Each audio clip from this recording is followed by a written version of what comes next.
Sziasztok! Megnézzük, hogy mit mutat a következő 48 órára a kártya. Megint két csoport van, az 1-es és a 2-es csoport, és kezdjünk is hozzá, akkor lássuk az 1-es csoport esetében a következő 48 órára mit mutatnak a lapok, mi várható, általában véve egyáltalában, hogy mit akar velünk közölni. Következő 48 óráról mit tudhatnak azok, akik ezt az első csoportot választották?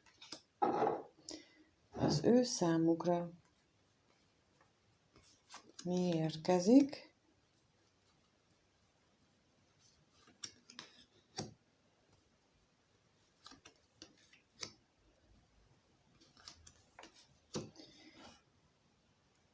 Kijött így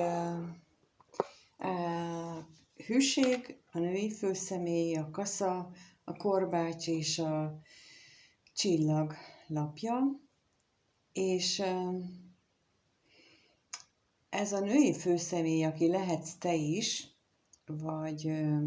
lehet valaki hozzád közel álló, szeretett személy,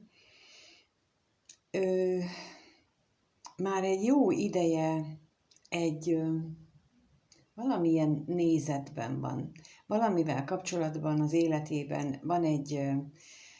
elgondolása, egy kapcsolódása, egy hitrendszere, és azt mondják a lapok, hogy nagy eséllyel ebben változás fog bekövetkezni. Na, nem azt jelenti, hogy könnyű és hip-hop meg szűnő változás.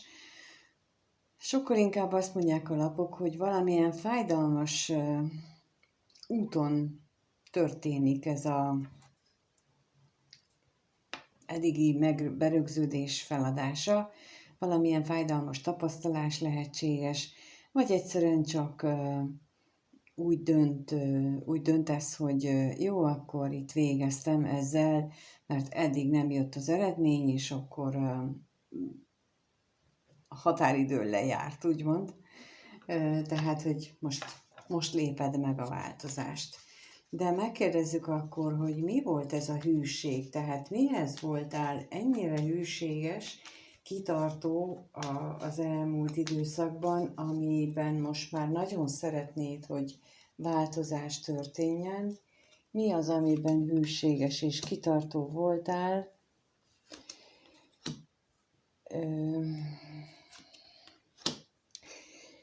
Kijött rá a hajó, a gólya és a virágcsokor.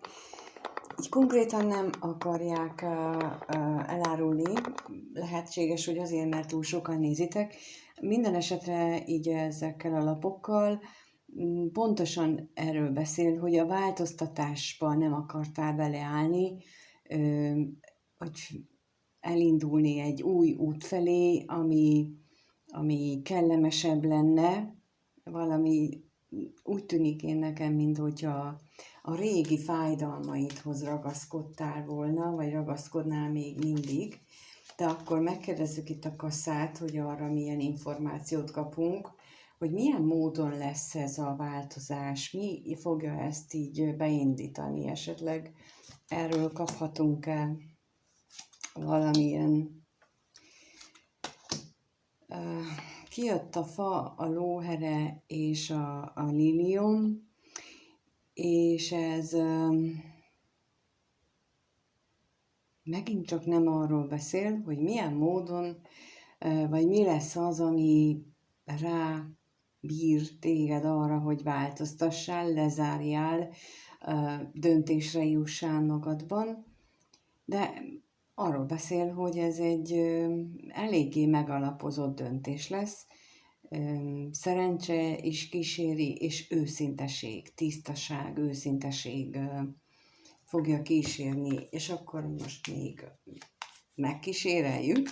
Ismét a korbácsra is kérnék szépen, hogy ha tudunk valamit, hogy milyen fájdalmak lesznek ezek a fájdalmak, milyen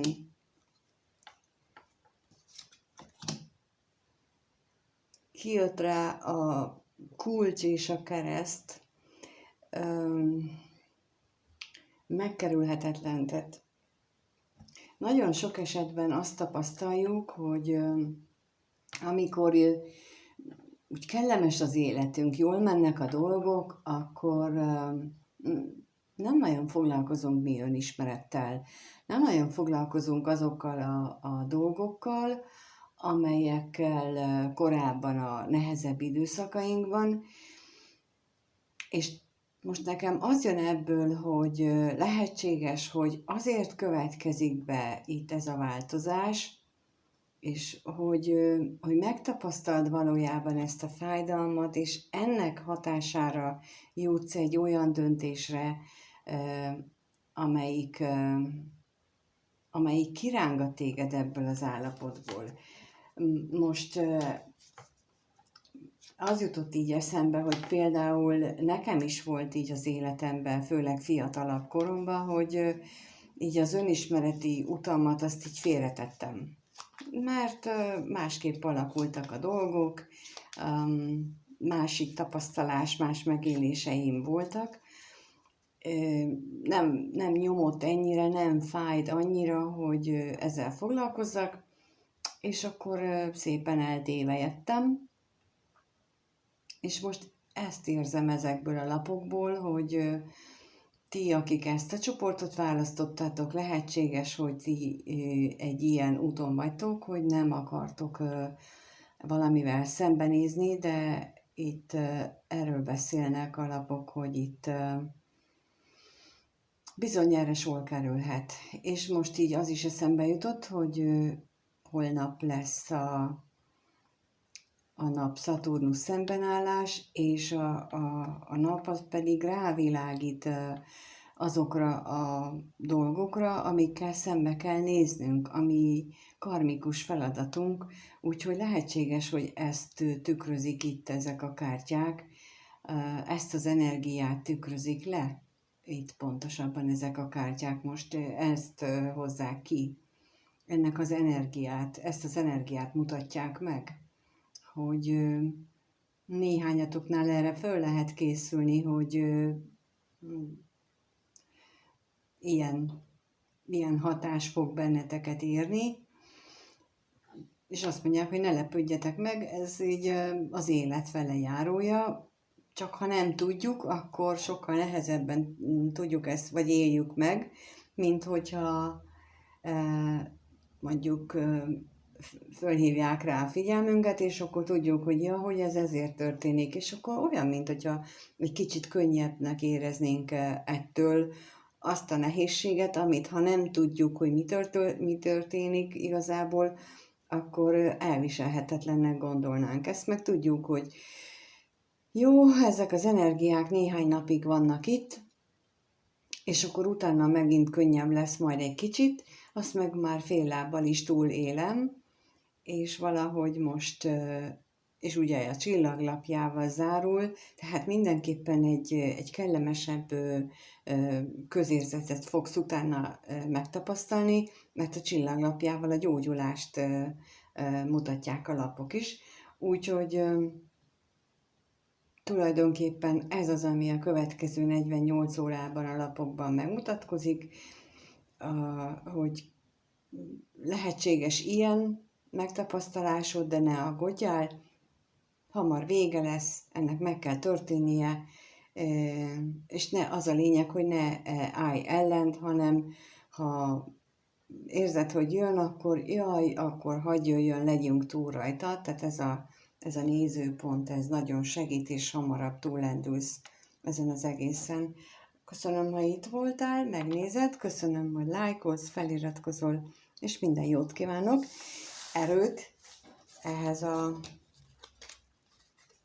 felismeréshez, változáshoz, és lássuk a 2-es csoportot, számukra mit mutatnak a lapok, akik a második csoportot választották, nekik miről beszélnek a lapok, nekik miről szólnak.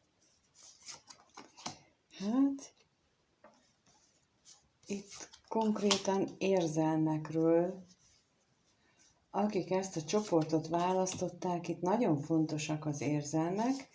mert kijött a kelyhek királynője, a kelyhek hatosa, a botok királya, az érmék hetese és a botok hármas. Olyan, mintha ez egy múlt eseményt mesélne el, ezek a lapok, hogy a múltban volt egy botok királya, aki a tüzével, szenvedélyével, cselekvő erejével jött, és lehengerelte a kelyhek királynőjét, és ez az energia abszolút megvolt így közöttük, úgyhogy a kelyhek királynője pedig elvarázsolta a botok királyát az ő kedvességével, érzelmeivel, és az érmék hetesével, a türelem lapjával arra intette őket az élet, hogy várjanak egy kicsit, függetlenül attól, hogy ez a botok királya és kelyhek királynője terveztek együtt dolgokat, de mondom, türelemre lett tekintve, akár úgy is, hogy a múlt közéjük állt, és nincsenek most jelenleg együtt, de akkor megkérdezzük azt, hogy most akkor mi fog történni ebben a szituációban a következő 48 órában. Tehát, hogyha ti ilyen helyzetben vagytok, akkor mire számíthattok a következő 48 órában?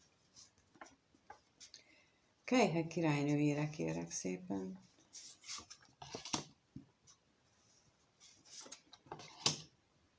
Kijött rá a kardok 4-es és a toronylapja, és a kelyhek királynője olyan, mint hogyha ő visszavonulót fújt volna, hogy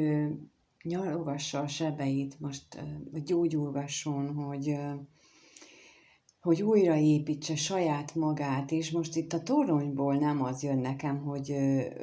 maga alá zuhan és maga alá dől, hanem pontosan az, hogy megerősíti a saját alapjait, a saját érzelmi biztonságát gyógyította, erősíti ez a kelyhek királynője. Ez a különlét idején, és a botok királyára milyen információ jön még.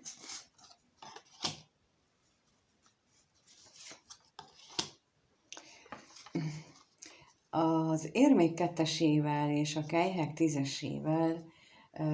olyan, mintha az ő, és ez van a lap a csomag alján, olyan, mintha ez a botok királya ez alatt az idő alatt, míg a kelyhek királynője megerősítette a saját érzelmi bázisát és a saját érzelmi dolgait, a botok királya próbált lavírozni a család és önmaga között. És ahogy a csomag aljára néztem, ott volt a kiegyenlítődés, és ez úgy áll nekem így össze, hogy talán mostanára, a következő 2 napos időszakra ez az egyensúly, ez a kiegyenlítődés, ez a gyógyulás, ez valahogy így bekövetkezik. Valamilyen segítség hatására azt érzem, hogy valamilyen külső segítség hatására fog ez bekövetkezni, de megkérdezem, hogy a botok 3-asa az mit jelent itt, vagy milyen plusz információt kaphatunk ahhoz.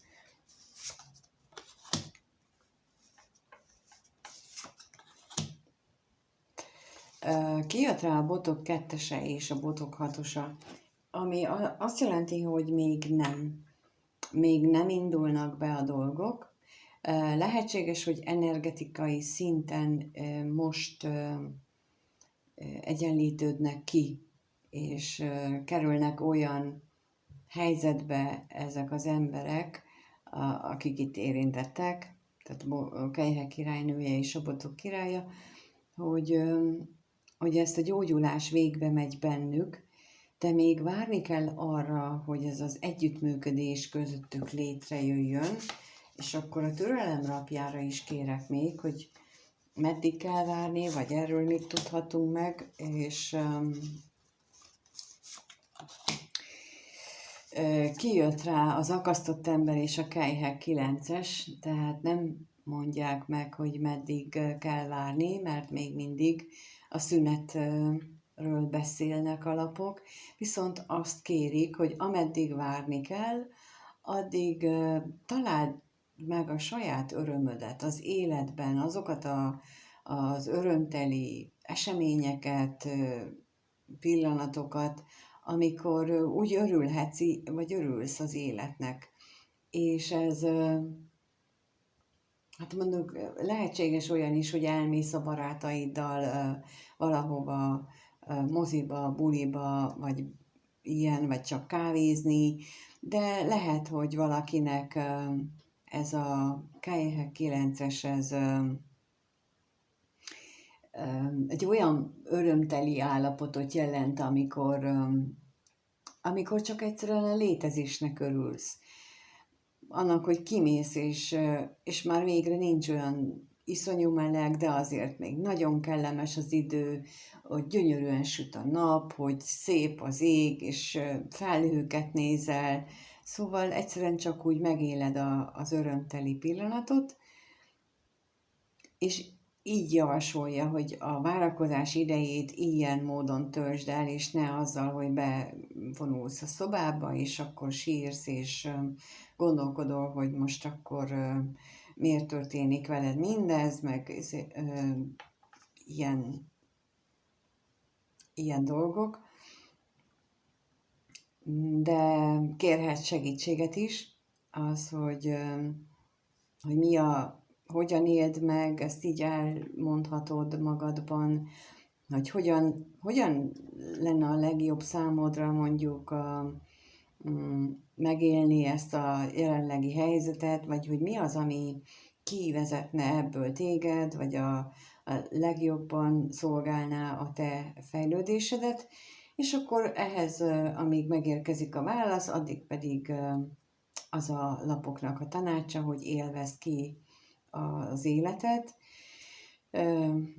Most a kupára esett a tekintetem azzal, hogy folyt ki belőle a bor, itt ugyan nem tudom milyen folyadék, hát víznek tűnik, de nekem az jött belőle, hogy folyik ki a bor, még akár az is bőven beleférhet, hogy egy pohár borral örvendeztesd meg magadat. Tehát most itt a következő 2 napra az a lapok tanácsa, hogy örvendeztesd meg magadat, mert nagyon jó úton haladnak a dolgok, függetlenül attól, hogy te ezt fizikailag érzékeled-e vagy sem, legyen meg a türelmed és az örömöd az életben. Köszönöm, ha itt voltál, köszönöm, hogy lájkolsz, feliratkozol, és minden jót kívánok neked. Sziasztok!